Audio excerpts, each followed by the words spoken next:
हिंदी की व्याकरण कक्षा में आते हैं। देखिए, आज हम पढ़ने वाले हैं कि वर्णमाला। अब वर्णमाला में पहले वर्ण, इसका अर्थ क्या है, और माला ये क्या है ना। पहले इस शीर्षक का अर्थ समझ लेना जरूरी है, उसके बाद में हम समझ लेंगे कि इसमें क्या क्या आता है। देखिए, वर्ण जैसे कि क है, ख है, ग है, या फिर जो स्वर में आते हैं अ, आ, ई, ये सब वर्ण है। अब ये जो वर्ण, अब माला का मतलब होता है कि जिस प्रकार किसी डोर में फूल पिरोकर एक के बाद एक के बाद एक ऐसे फूल पिरोए जाते हैं और उन फूलों की एक माला बन जाती है, उसी प्रकार यहाँ पर ये अ, आ, ई, ये स्वर और ये नीचे जो व्यंजन है, ये व्यंजन, इनकी एक माला है ना। तो इस प्रकार इन्हें वर्णमाला कहते हैं। तो वर्णमाला का आपको अर्थ समझ में आया होगा। अब हम देखेंगे कि वर्ण किसे कहते हैं। पहले यहाँ पर हमने देखा कि वर्णमाला में वर्ण का मतलब समझा दिया, लेकिन हम पूरी तरह से वर्ण समझेंगे कि वर्ण यह एक भाषा की सबसे छोटी सी इकाई वर्ण होती है। क्या हुआ इसकी परिभाषा? भाषा की छोटी इकाई वर्ण है। भाषा की छोटी इकाई वर्ण है। अब उसका उदाहरण क्या है? जैसे अ है, आ है, क है, ख है, ग है, वगैरह वगैरह, ये सब है। इन्हें हम वर्ण कहते हैं। वर्ण को दूसरे शब्द में ध्वनि भी कहते हैं, अर्थात वर्ण ध्वनि भी है। जैसे कि मैंने कहा अ, ये ध्वनि निकली, तो ये अ वर्ण भी है, इसे ध्वनि भी कहते हैं। आ, यह ध्वनि है, इसे ही वर्ण कहते हैं। मैंने कहा क, ये ध्वनि भी है और इसे वर्ण भी कहते हैं। लेकिन इसके बाद में हम देखेंगे कि अक्षर क्या है। अक्षर किसे कहते हैं? ऐसा वर्ण कि जिस वर्ण के जैसे कि टुकड़े नहीं होते, जो टुक टुक नहीं होता, जो क्षर नहीं होता, वह अक्षर होता है। देखिए ना, इसके नाम में ही है अ यानी कि नहीं, और क्षर यानी कि क्षय, है ना। जिसका क्षय नहीं होता या जो टूटता नहीं, है ना, टुकड़े नहीं होना, जिसके टुकड़े नहीं होते, वह अक्षर है। अब इसका उदाहरण देखिए। जैसे हम देखेंगे उदाहरण है, जैसे अब यही लीजिए, ये अ है। अब इसका क्या टुकड़ा करेंगे हम? नहीं हो सकता। क ऐसा लिया, इसका क्या टुकड़ा होगा? नहीं हो सकता। ख नहीं हो सकता। कहीं ब लिया हमने, ब नहीं हो सकता। ये सब वर्ण अक्षर ही कहलाते हैं। लेकिन आप कहेंगे कि फिर टुकड़े का मतलब क्या है ना, कि किस प्रकार टुकड़े हो सकते हैं किसी अक्षर के? तो हो सकते हैं। देखिए, अब यहाँ पर जो मैंने लिखा है व्यंजन के क, ख, ब, इस प्रकार के, तो व्यंजन में जैसे मैंने लिया एक क, ऐसा लिया, और क में अ मिला दिया, तो होता है क। यानी व्यंजन के जो वर्ण होते हैं, यहाँ पर जिस वर्ण को हल चिन्ह लगाया जाता है, जैसे कि ये वर्ण है, उसको हल चिन्ह लगाया, ऐसा है ना। तो ये हल चिन्ह का मतलब होता है कि उसमें स्वर की मिलावट नहीं है, अर्थात स्वर का संयोग नहीं है। जिस वर्ण में स्वर का संयोग नहीं होता, वह वर्ण परिपूर्ण नहीं होता। तो वह, अब जब ये परिपूर्ण वर्ण बन गया, अर्थात ये जो वर्ण हुआ, ये जो ध्वनि है क, अब इस ध्वनि के टुकड़े कैसे होंगे? क और अ, दो अलग अलग ध्वनियां हैं इसमें। क, अ, ये दो अलग ध्वनियां जब एकत्रित होती है तो पूरी तरह से ध्वनि बनती है क, है ना। तो अब इसके टुकड़े ऐसे हुए, ये हुआ टुकड़ा, ये हुआ टुकड़ा इस क का। लेकिन जब इसे हल चिन्ह होगा, तो हल चिन्ह वाले व्यंजन का, अर्थात उस वर्ण का टुकड़ा नहीं हो सकता, ये अक्षर है, उसे ही अक्षर कहते हैं। अर्थात कुछ किताबों में ऐसे भी दिया है कि वर्ण और अक्षर इन दोनों का भी मतलब एक ही दिया है। अब हमें देखना है कि शब्द किसे कहते हैं। ध्वनियों के सार्थक योग को शब्द कहते हैं। परिभाषा क्या हुई? ध्वनियों के सार्थक योग को शब्द कहते हैं, है ना। योग को शब्द कहते हैं। अब ध्वनियों का सार्थक योग क्या है? देखिए, जैसे उदाहरण के तौर पे हम देखेंगे, जैसे शब्द में इसमें आता है कि सार्थक योग, ये जो शब्द है इसका अर्थ क्या है? ध्वनि है कि जैसे क, म और ल, ये अलग अलग ध्वनियां हैं या फिर वर्ण है। वर्ण को ही ध्वनि कहते हैं। तो ध्वनियों का सार्थक योग, जैसे कि इन दोनों का योग, इन तीनों का योग हुआ तो शब्द बनता है कमल, कमल। या फिर क, ल और म, इनका सार्थक योग कर लिया हमने। जैसे कि क एक वर्ण है, ल एक वर्ण है और म एक वर्ण है। इनका सार्थक योग हमने कर दिया तो सार्थक योग होता है कलम, कलम, है ना। जो पेन होती है लिखने की वह कलम, ये सार्थक योग हुआ। तो यह है शब्द। सार्थक योग को शब्द कहते हैं। ध्वनियों के सार्थक योग को शब्द कहते हैं। ये शब्द हुआ कलम, जिसका कुछ अर्थ निकलता है, जो सार्थक अर्थ देता है। जैसे कि देखिए, ये शब्द है म, क, ल। अब ये ध्वनि है, ये ध्वनियों का योग कर दिया मैंने, तो इसका अर्थ क्या हुआ?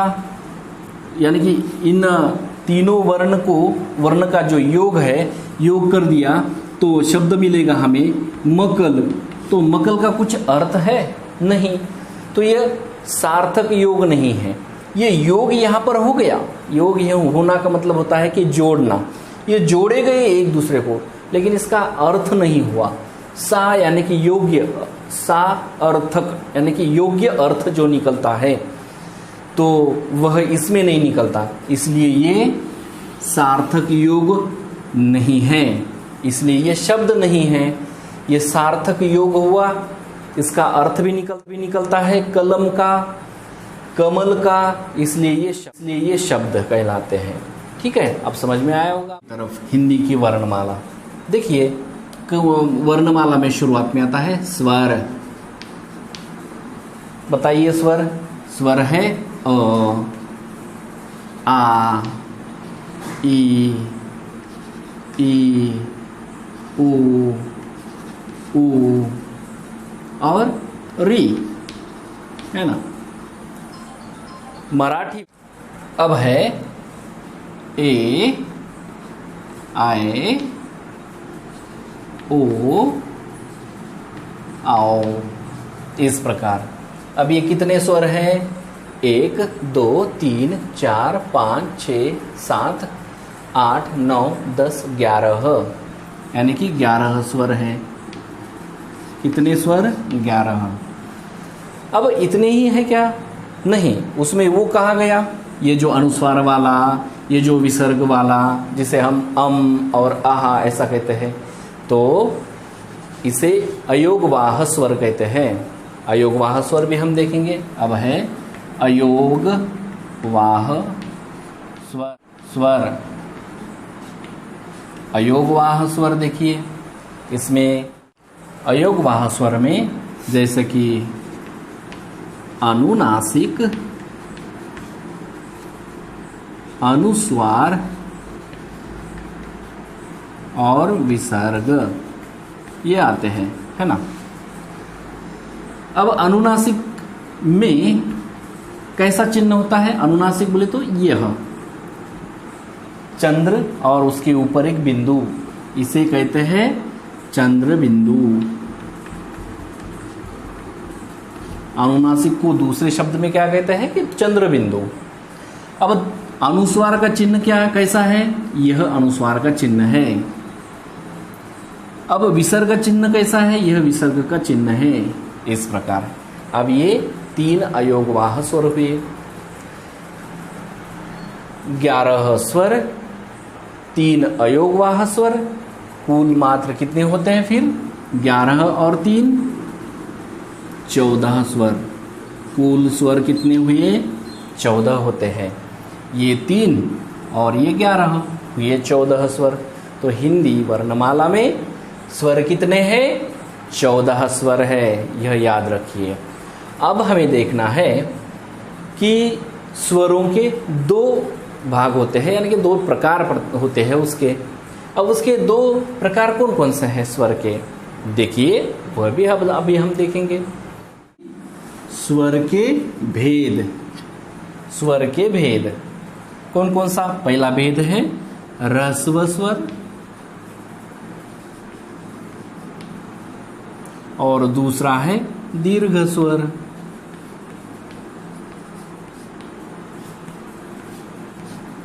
अब क्या है ह्रस्व स्वर और क्या है दीर्घ स्वर?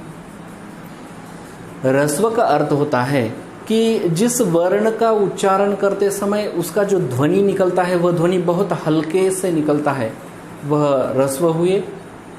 और दीर्घ का मतलब होता है कि जिस ध्वनि का स्वर वह अधिक मात्रा में, जिसका उच्चारण करते समय उसका उच्चारण लंबा होता है, वह दीर्घ स्वर हुआ। देखिए, जैसे कि अ, यह जो उच्चारण हुआ कम, इसका जो उच्चारण का जो स्थान है तो कम उसने स्थान लिया। यह जो उच्चारण है वह कम हुआ अ, लेकिन अब इसका मैं उच्चारण करता हूं तो इसका उच्चारण ऐसा लंबा होता है, जैसे कि आ। तो यहां पर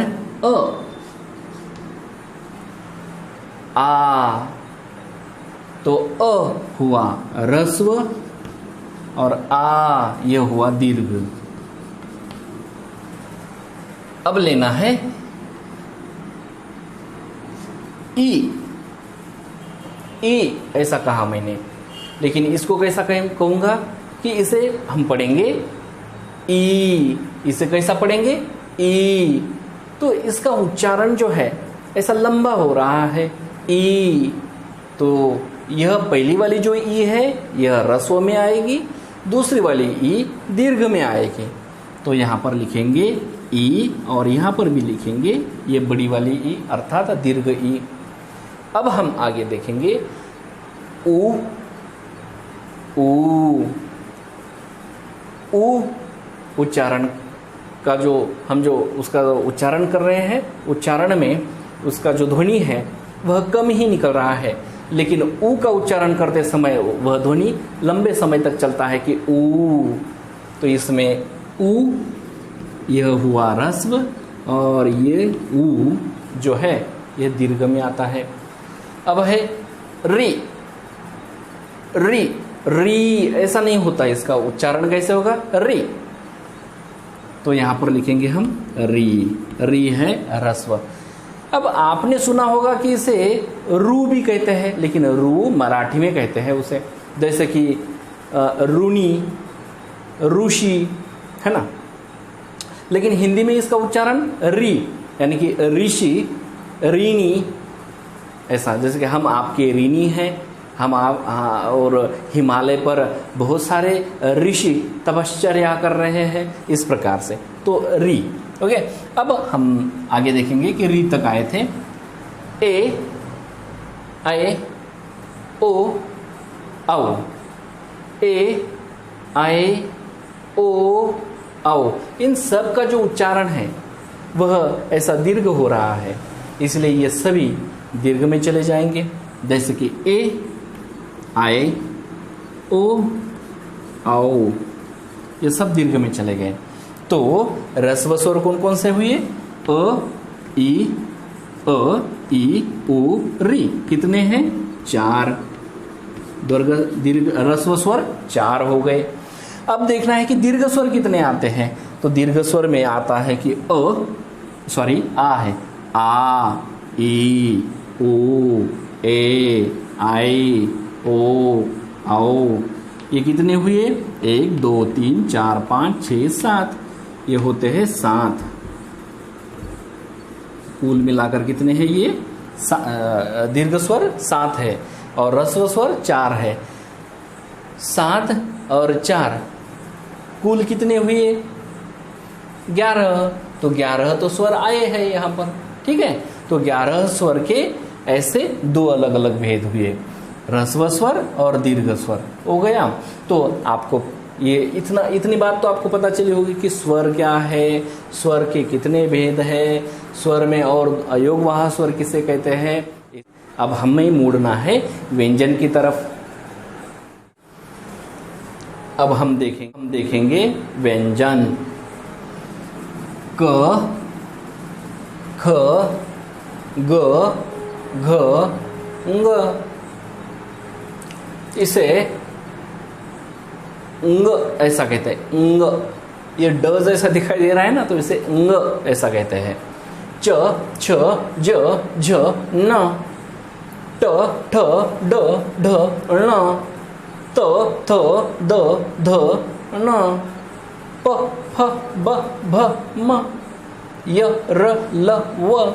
श, श, स, ह। क्ष, त्र, ज्ञ और श्र। अब मैंने जब पढ़ते समय ये क, ख, ग, घ, ङ, च, छ, ज, झ, न ऐसा इतना ज़्यादा स्पीड में और पूरी तरह से मैंने उसका उच्चारण क्यों नहीं किया होगा? जैसे कि क है तो क, ख ऐसा क्यों नहीं किया? क्योंकि इसको हल चिन्ह लगाया हुआ है। अब हल चिन्ह व्यंजन में जब हल चिन्ह लगता है तो इसका अर्थ यह होता है कि इसमें स्वर की मिलावट नहीं है, अर्थात स्वर का संयोग नहीं है, योग नहीं है।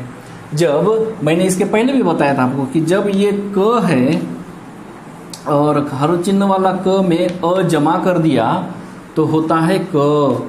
ये पूरी तरह से पूर्ण उच्चारण वाला क ऐसा होगा। अब इसका उच्चारण पूरा नहीं होगा तो हाफ ही होगा, यानी कि आधा होगा, तो जैसे क ऐसा। लेकिन क में अ मिला दिया तो क ऐसा होता है, क पूर्ण उच्चारण हुआ इस प्रकार, ठीक है। तो ये पूर्ण उच्चारण वाले नहीं है, इसमें स्वर की मिलावट नहीं है, स्वर अलग लिखे हुए हैं और ये व्यंजन अब अलग है। ठीक है, यहाँ पर यहाँ पर हम लिखेंगे कि जैसे कि व्यंजन के भेद, स्पर्श व्यंजन। अब है पहला हुआ स्पर्श व्यंजन, दूसरा है अंतःस्थ व्यंजन, ये दूसरा भेद। तीसरा है ऊष्म व्यंजन, ऊष्म व्यंजन। और चौथा भेद है संयुक्त व्यंजन।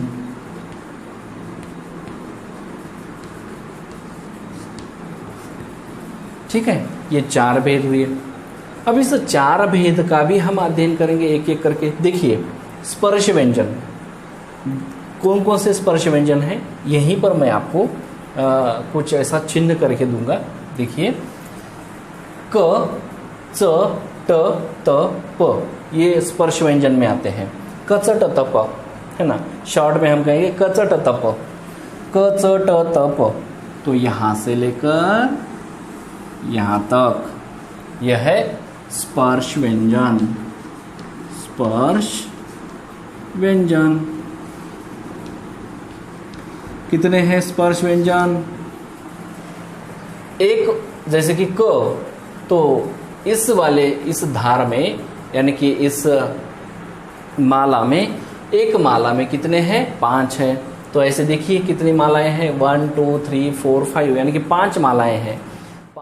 5 10, 5 15 और 5 20 और 5 25, कितने हुए स्पर्श व्यंजन? 25 स्पर्श व्यंजन हैं। कितने हैं? 25। अब हमें देखना है, अब हुआ स्पर्श व्यंजन का अध्ययन हुआ, है ना, स्पर्श व्यंजन इसमें ही निकले। अब अंतस्थ व्यंजन कौन से हैं? अंतस्थ व्यंजन जैसे कि ये है अंतःस्थ व्यंजन। अंतःस्थ व्यंजन स्वर का उच्चारण और व्यंजन का उच्चारण, इन दोनों के उच्चारण के समय जो हमारी ध्वनि जो बाहर आ जाती है उससे भी कुछ कम मात्रा की ध्वनि इसका उच्चारण करते समय जब आती है तो ये अंतस्थ व्यंजन है। अर्थात स्वर और व्यंजन के बीच की जो ध्वनि होती है इसका उच्चारण करते समय वह ध्वनि अंतस्थ व्यंजन वाली है। जैसे हम इसको पढ़ते समय क, ख, ग ऐसा पढ़ेंगे तो इसको कहते हैं य, र, ल, व ऐसा पढ़ते हैं, है ना। ज़्यादा कुछ देर तक ऐसी आवाज़ बाहर नहीं आ जाती इसकी। य, र, ल, व ऐसा पढ़ेंगे इसे, ये अंतस्थ व्यंजन है। तो अंतस्थ व्यंजन कितने हैं? 4, यानी कि 4 अंतस्थ व्यंजन है। अब हमें देखना है कि अंतस्थ व्यंजन के बाद तीसरा जो भेद है वह है ऊष्म व्यंजन। स्पर्श व्यंजन हुआ, अंतस्थ व्यंजन हुआ, अब लेना है हमें ऊष्म व्यंजन। तो ऊष्म व्यंजन ये है, कौन कौन से? ये 4 है ऊष्म व्यंजन। ऊष्म व्यंजन, ऊष्म व्यंजन कितने हैं? 1 2 3 4। इसको ऊष्म क्यों कहते हैं? इनका उच्चारण करते समय हमारे मुख विवर से जो हवा बाहर निकलती है तो उच्चारण करते समय यह हवा हमें ऐसे महसूस होती कि कहीं इसका घर्षण हो रहा है। जैसे देखिए उच्चारण करते समय श, तो हवा का घर्षण हुआ मुख विवर में, मुख के विवर में उसका घर्षण हुआ, मुख विवर से जो बाहर हवा आती है उसका। श, श, स, ह, है ना, श, श, स, ह। तो इसका उच्चारण करते समय जो हवा मुख विवर से बाहर निकलती है तो निकलते समय उसका घर्षण हमारे मुख विवर में होकर बाहर आ जाती है, तो उसे ऊष्म व्यंजन ऐसा कहते हैं। अब है अंत के, वह है संयुक्त व्यंजन। तो क्ष, त्र, ज्ञ और श्र यह है, यह सब है, ये 4 है संयुक्त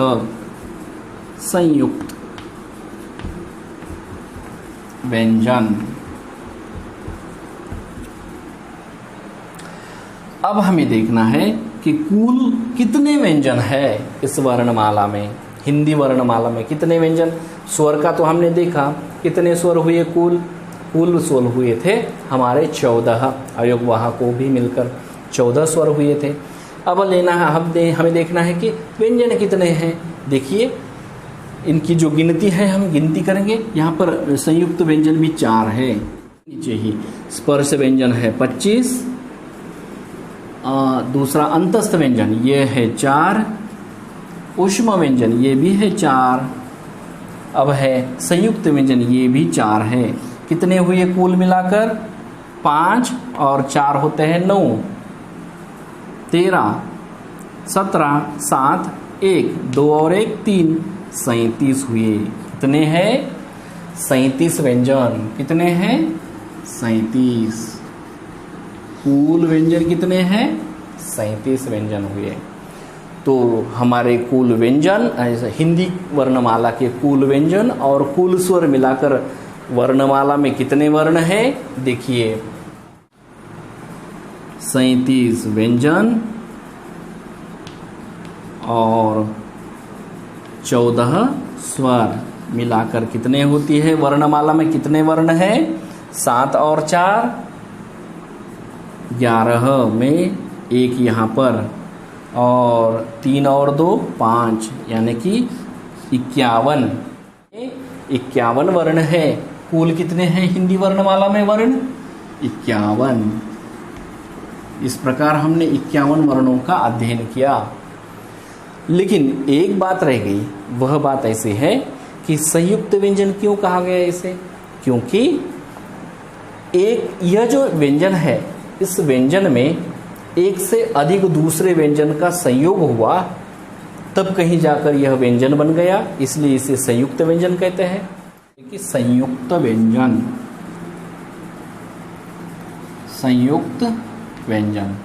किसे कहेंगे? संयुक्त व्यंजन।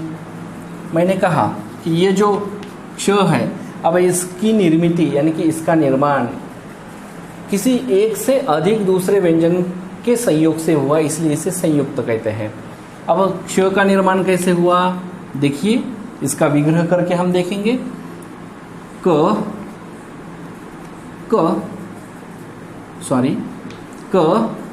जमा श तो होता है क्ष, ये बनता है क्ष, है ना। अब दूसरा है त्र। अब त्र की निर्मिति कैसी हुई देखिए। त्र कैसा बना? त्र त र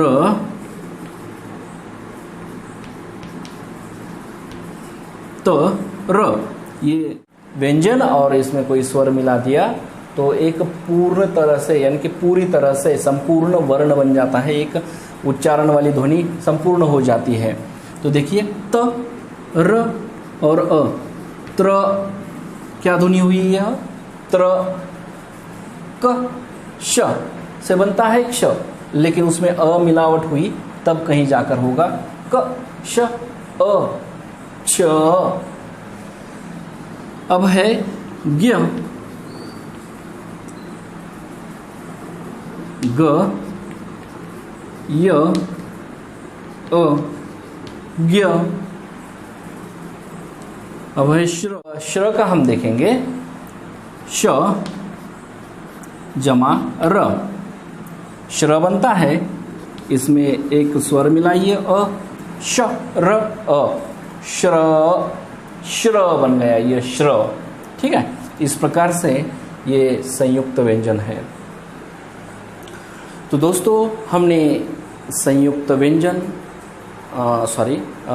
स्वर और व्यंजन ये दोनों भी हिस्सों को मिलाकर हिंदी वर्णमाला को पूरी तरह से उसका अध्ययन हमने किया है। अब हमें देखना है आगे कि ये जो स्पर्श व्यंजन है, ये जो अंतस्थ व्यंजन है, ये जो ऊष्म व्यंजन है, या फिर ये जो संयुक्त व्यंजन है, इनका कहीं ना कहीं उच्चारण का स्थान हमारे किसी एक गले की या फिर इस मुंह के विवर में से किसी एक अवयव से ही होता है, यानी कि गले से या फिर अंदर वाले ये तालू से। ये जो अवयवों को स्पर्श करते हुए हमारी जो हवा बाहर निकलती है और हवा स्पर्श करते हुए इन ध्वनियों का उच्चारण करती है। तो इसके बाद वाले वीडियो में हमें देखना है कि उच्चारण स्थान, वर्ण का उच्चारण स्थान, ये हमें देखना है। तो हम यहाँ पर रुकते हैं। धन्यवाद। ओके, शुक्रिया, बाय बाय।